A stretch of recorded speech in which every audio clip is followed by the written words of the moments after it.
جس کے نصیب میں تہجد کا سجدہ لکھ دیا گیا، اس کے نصیب میں خدا لکھ دیا گیا۔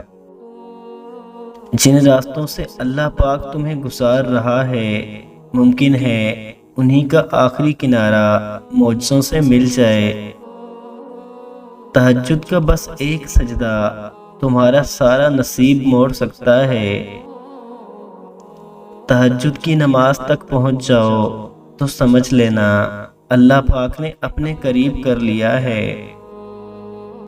جب تم بے بسی کا رونا کائنات کے سامنے نہیں، اس کے سامنے روتے ہو، جب تم سب ختم ہونے کے بعد بھی اس پر یقین کے ساتھ دعا کرتے ہو کہ اس کے سوا تمہیں کچھ کوئی نہیں دے سکتا، جب تم سجدے پہ سجدہ کرتے ہو، بے ساختہ اس کا نام پکارنے لگتے ہو، تب وہ تمہیں دیکھ کر مسکراتا ہے۔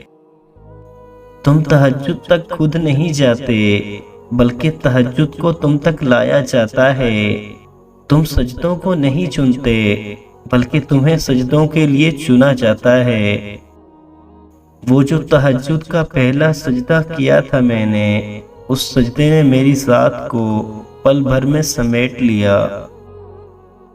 سجدے کی سب سے بڑی خوبصورتی یہ ہے کہ زمین کے ساتھ کی جانے والی سرگوشی آسمان میں گونجتی ہے۔ تہجد پڑھا کرو، کوئی ملے نہ ملے، رب ضرور مل جائے گا۔ مجھے کسی سے کوئی گلہ نہیں، اے اللہ پاک بس مجھے اس قابل بنا کہ کسی کو مجھ سے کوئی گلہ نہ ہو۔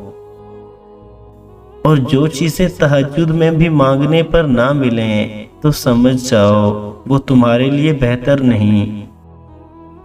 رات کی تنہائی میں خاموشی سے جب دعا مانگو تو لگتا ہے کہ اللہ پاک صرف میرا ہے۔ تمہیں کیا لگتا ہے کہ جو دعائیں تم تہجد میں مانگتے ہو وہ قبول نہیں ہوں گی؟ کبھی کبھی بہت پہلے مانگی گئی دعا بھی قبول ہو جاتی ہے، اور جب وہ قبول ہوتی ہے تم بے ساختہ کہتے ہو یا اللہ پاک تجھے یاد تھا۔